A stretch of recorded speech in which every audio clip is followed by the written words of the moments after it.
रामकृष्ण हरी अवधूत चिंतन श्री गुरुदेव दत्त.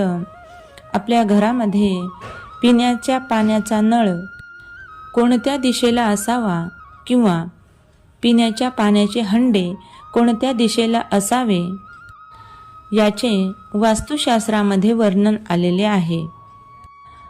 वास्तुशास्त्रानुसार त्यामध्ये सांगितल्याप्रमाणे जर आपण पिण्याचे पाणी ठेवले तर आपल्या घरामध्ये यश, सर्व समृद्धी आपोआपच येत असते.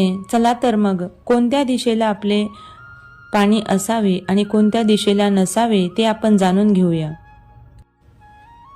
घरामध्ये जर आपण पूर्व दिशेला आपले पिण्याचे पाणी ठेवले तर त्या घरामध्ये वैभव येत असते. पिण्याच्या पाण्याचे हंडे आपण ईशान्य दिशेला ठेवले तर घरामध्ये सुख, समृद्धी, शांती यांचे आगमन होत असते. आग्नेय दिशेला पिण्याचे पाणी जर ठेवले तर आपल्या घरातील बालकाचा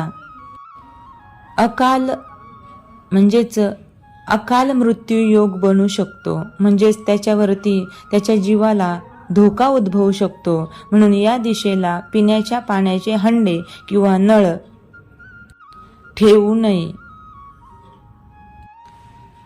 दक्षिण दिशेला जर पिण्याचे पाणी ठेवले तर त्या घरातील व्यक्तीच्या पत्नीची लवकरच मृत्यू येण्याची किंवा होण्याची दाट शक्यता असते. म्हणून दक्षिण दिशेला पिण्याचे पाणी ठेवू नये.